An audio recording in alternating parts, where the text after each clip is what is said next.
Thinking of playing video, Civil War, Brigade series, the game is Champion Hill. I am still in Chapter 10, Command and Control. And I'm picking up with Section 10.2, Initiative. Unless specifically prohibited by the game rules, leaders may use initiative to cancel existing orders or acquire orders when they have none. It is the act of a leader giving himself orders. The player handles initiative orders like any other, except that they do not cost command points to create, do not need to be delivered, and are automatically accepted. Corps leaders must make a trip to their headquarters to implement orders given to themselves via initiative. So again, I guess that means that if Pemberton was in Champion Hill, I still don't see any Corps headquarters. I only see Army headquarters directly down to division leaders.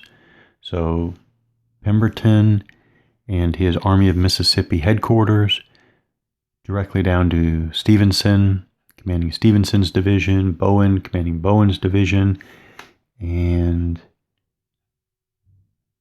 I haven't noticed so far on the Union side Corps either. Okay, so I guess that's not entirely correct. So looking at the loss chart again for the Confederates, again we have Army of Mississippi, also have Army of Relief down here, but looking at the Army of Mississippi has, and that is the headquarters there, has under it Bowen's division, Forney's division, Loring's division, Stevenson's division, and Smith's division, and no obvious Corps. But on the Union side, this implies that there are, and where's the, okay, so where is, we have Grant and his Army of Tennessee pieces, but where are they on the loss chart? Unless, I don't know, unless they're not tracked on the loss chart, I will figure that all out. But I did notice that in fact in the setup, McClernand is back here with a 13th Corps headquarters marker. So the Union do have Corps headquarters markers corresponding to the 13th, 15th, and 17th Corps on the Union loss chart. So I've just been focusing on the Confederates. So I think it's probably time to take a look at the game-specific rules. Okay, so Champion Hill game-specific rules. There aren't that many, but it is covered. So under the Confederate command arrangements, we have the Army of the Mississippi. In scenarios where only the Army of Mississippi is present, Pemberton issues his orders directly to divisions in the form of divisional goals. Divisional goals. Okay. Handle Corps attack stoppage on a divisional level as per Series Rule 10.3 Echo, which we haven't gotten to yet. The Army of Relief. In scenarios where both Johnston and Pemberton are in play, each commander can only issue orders to his own subordinates. Okay. Like Pemberton, Johnston issues divisional goal orders and has Corps attack stoppage at the divisional level. The Army of Relief consists of all units of W Division, FR Division, BR Division, and those marked A Relief. All other units belong to the Army of Mississippi. Okay, divisional command. There is no Confederate Corps structure. Confederate divisional commanders are restricted as Corps headquarters are normally, okay, they cannot move except when required by orders. Oh, that's something to remember. The Confederate division commanders are exempt from the normal requirement to stack with a brigade of their division. Oh. Also, their units are allowed, in an exception to the series rules, to conduct straggler recovery while on divisional goals. So, divisional goals and a few key exceptions, which actually should be kind of obvious in play though. If these division commanders like Bowen and Stevenson act as kind of hybrid division leaders and corps headquarters. The exceptions should be fairly obvious in play, but what are divisional goals? Okay, so there is a rules section, 10.5 below Corps Command and Control, which includes a section on divisional goals. So that is good. We will get to that in due time. There it is, 10.5 Bravo, divisional goals. Okay, so we'll return to initiative for now. Okay, so the rule is, again, Corps leaders must make a trip to their headquarters to implement orders given to themselves via initiative. I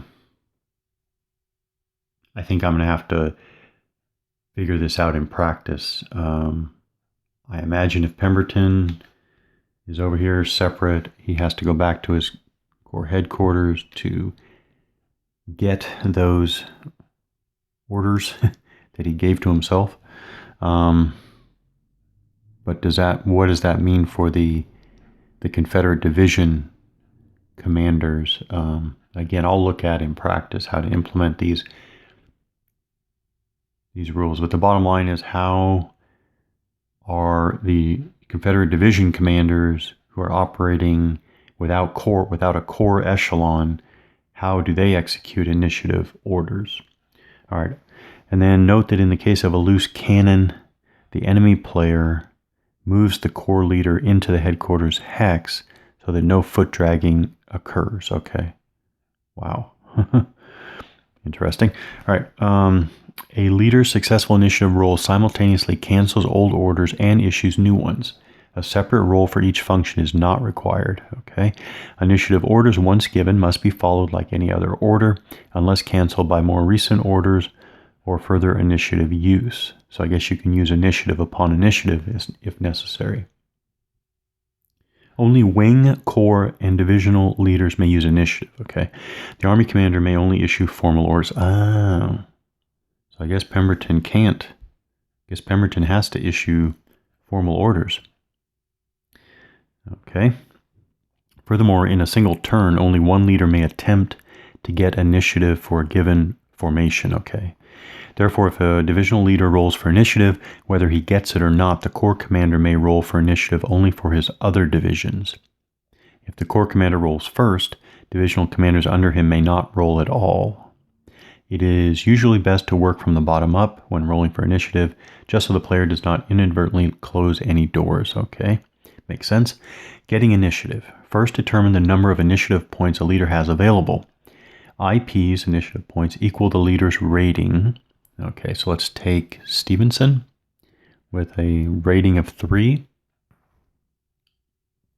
Plus any anti-initiative ratings given in the game rules, which affect the given leader.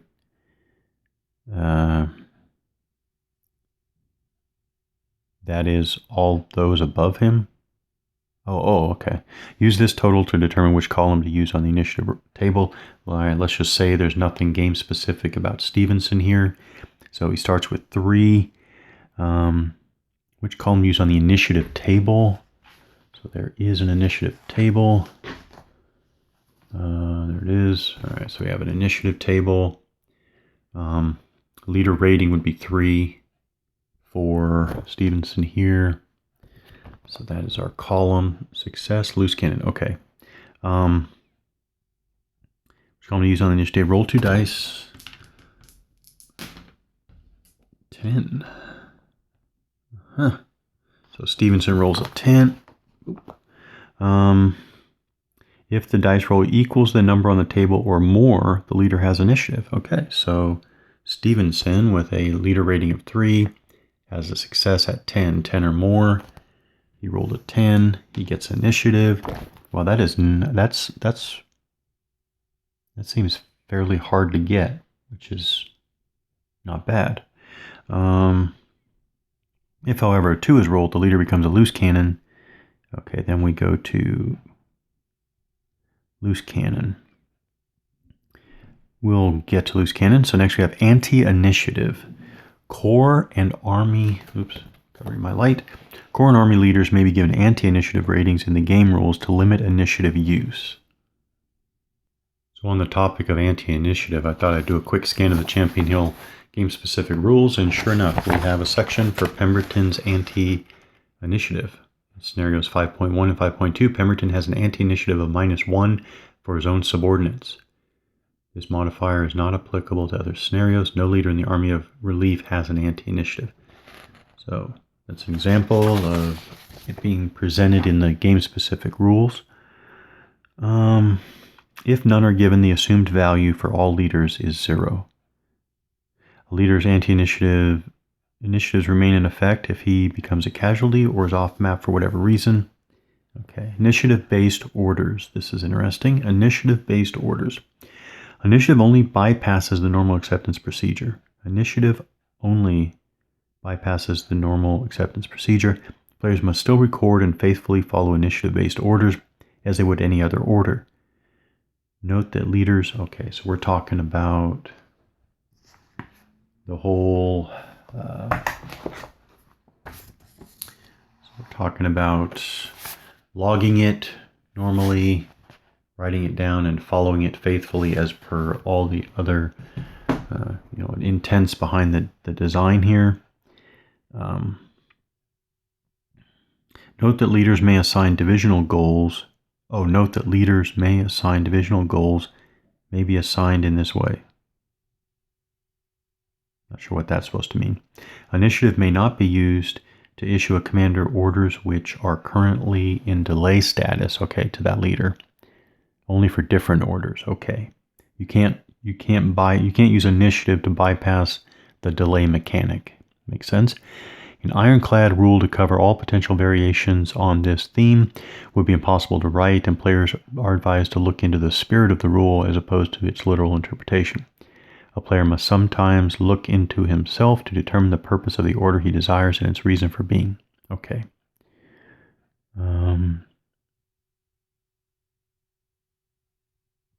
Let's see if this example makes any sense. So let's say Longstreet wants to get initiative to do something. He has a rating of 2, which gives him 2 initiative points. All right. So instead, let's use, this is scenario I have set up. Don't I have 5.1 set up? Yeah, I have 5.1 set up. So we'll use our example here. We'll do it again. We'll go through the example here is for Longstreet and Lee, but we'll use Stevenson and Pemberton. Nope, let's use Bowen and Pemberton. So let's say Bowen wants to get initiative to do something. He has a rating of 4, which gives him, boy, looks like the Confederates want to rely on Bowen here during this battle. So he has a leader rating of 4, which gives him an initiative, or gives him 4 initiative points. Okay, Pemberton has an anti-initiative of -1. That's per the game rules for this scenario, which reduces the initiative points to 3.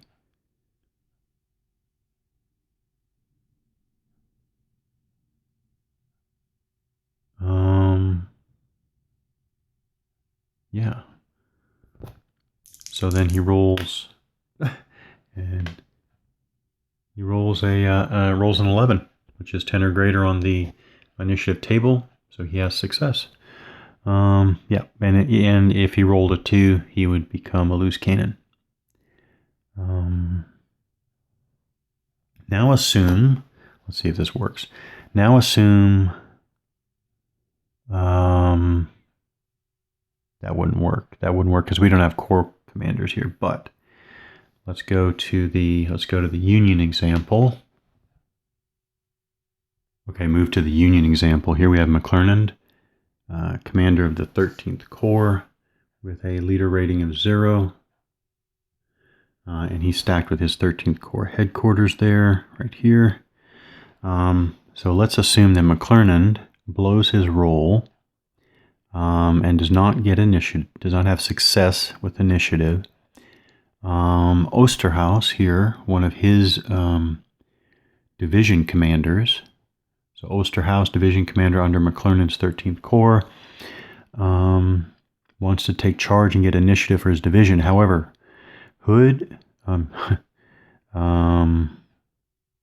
Osterhaus is unable to try for initiative this turn since McClernand tried for the entire Corps, 13th Corps, and will have to wait the next turn. If we assume the player tries Osterhaus on the next turn and that he blows it too, the player would then be unable to use McClernand to get initiative for Osterhaus's division since Osterhaus already tried. Okay, that makes sense.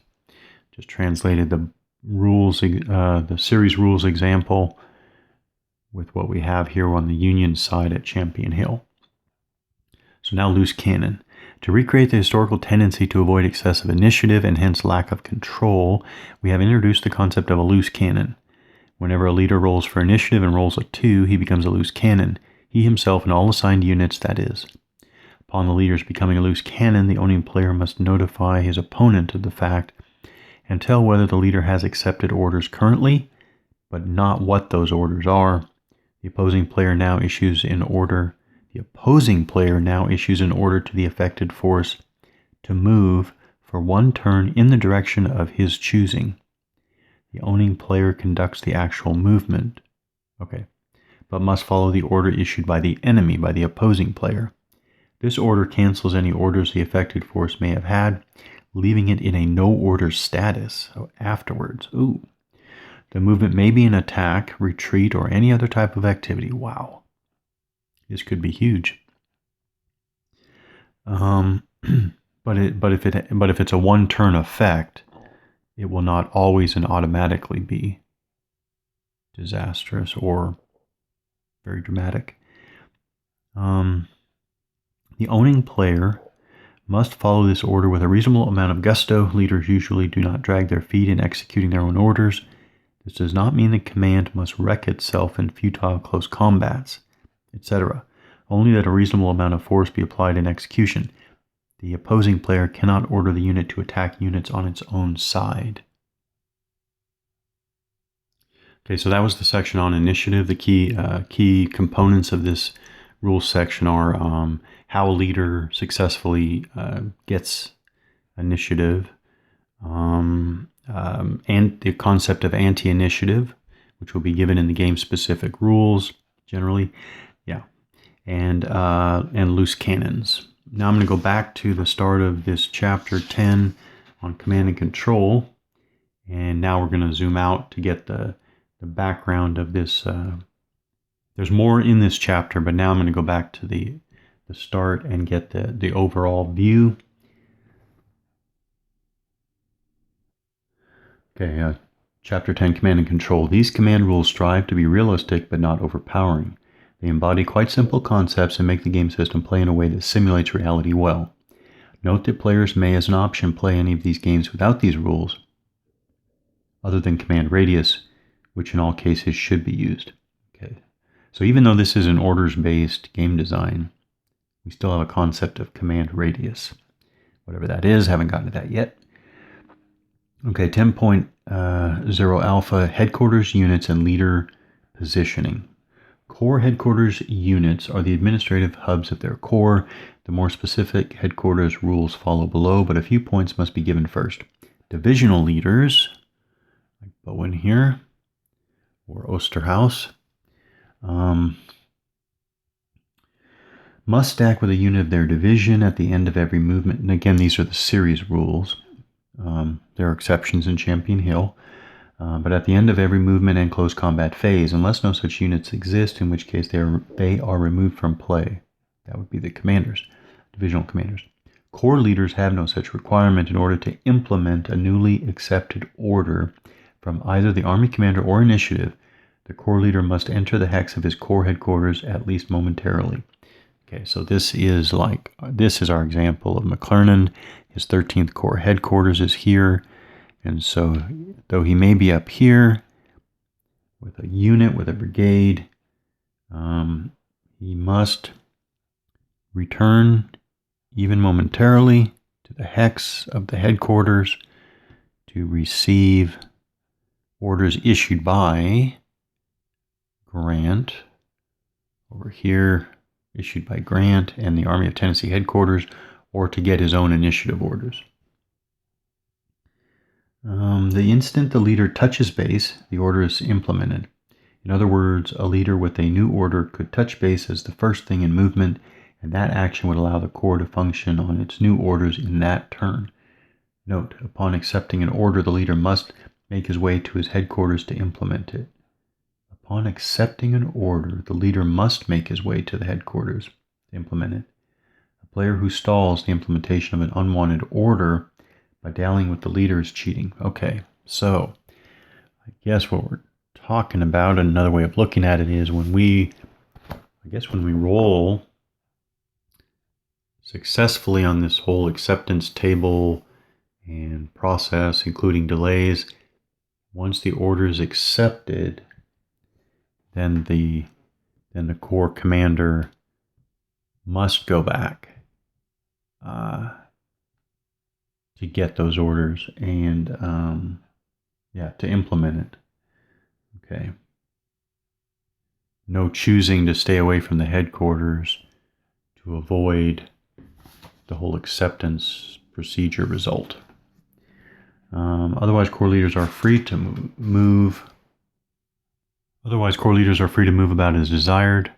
Army commanders, like Grant here, send orders to the Corps headquarters unit, not to the Corps leader. Aha. Okay, so McPherson, in his 17th Corps headquarters. So Grant sends orders to the 17th Corps headquarters, not to McPherson individually. So next we have in the rules, we have an example called Council of War. To illustrate the above rule, let's say that the player moves all of his Corps commanders to the hex containing the Army commander. This action does not require any type of orders. Once his subordinates are there, that is in the player's next command phase, the Army commander begins belting out orders. He's like that, as fast as his command points allow. These orders are all in-person verbal in nature. In-person. Okay.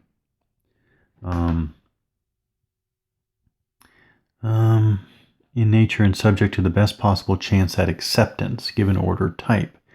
Okay, type, complex versus simple.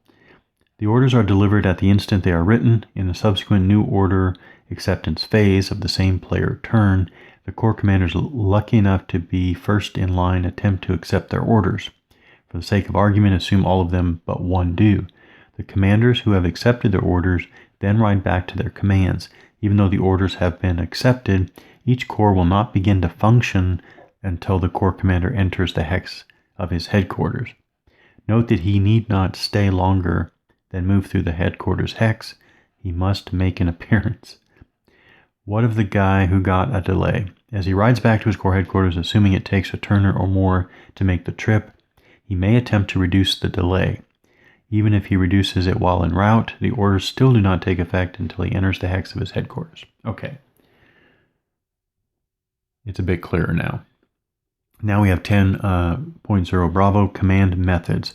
In general, the command system works as follows. The Army commander, so Pemberton here. Okay, the Army commander, Pemberton or Grant, represented on the map, but the Army commander, the player, uses his command points to generate the orders he wants. He writes these on scratch paper and records them on the order log. The orders take a given amount of time to arrive at the Corps headquarters based on the distance when they were written. Upon arrival, the player checks them for acceptance. Key. At this point, the orders may be delayed, distorted, or accepted. So A, D1, D2, or DT. Okay.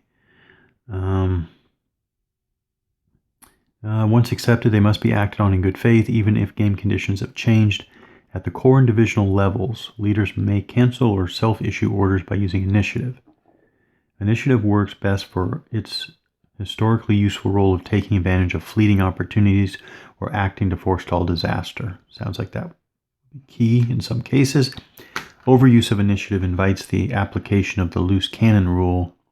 Of course, loose cannon only comes in with rolling on the initiative table. Okay. Overuse of initiative invites the application of the loose cannon rule, which may cause a disaster. So use initiative sparingly and never as a substitute for the order system of Army command. Brilliant. Brilliant. Okay, 10.0 Charlie, headquarters units. Headquarters units. Army of Mississippi here. Headquarters units share characteristics of both markers and combat units. They serve an important control function in the command rules. These units move as leaders, do not count for stacking, have no ZOCs or combat ability, and remain unaffected by morale results of units with which they stack. Note, headquarters in a stack which is forced to retreat because of a morale or close combat result may retreat with the stack at the owning player's discretion. Interesting.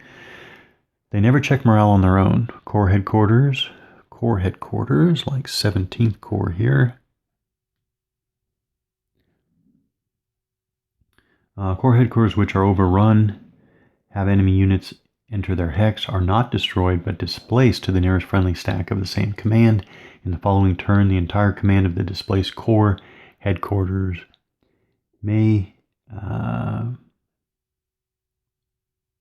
must execute an emergency Corps retreat and do a straggler check.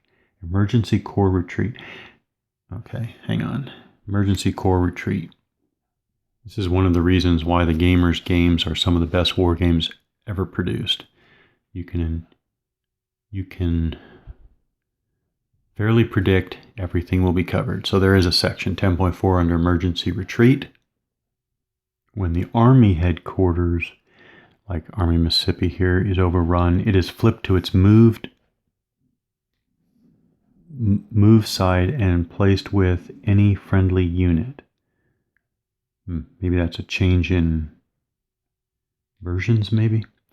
Because these are identical. Grant's Army of Tennessee. These look identical, so maybe the newer versions have a moved side. Displacing the Army headquarters does not cause the entire Army to retreat.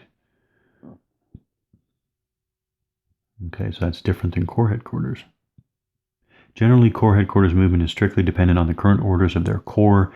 Headquarters may not move without orders to move. Okay, may not move without orders to move. That's key. And we'll pay attention to the Champion Hill exceptions. If a Corps has orders, the headquarters may move freely within them. Separate orders covering the headquarters are not necessary. Headquarters may never be fired upon or destroyed.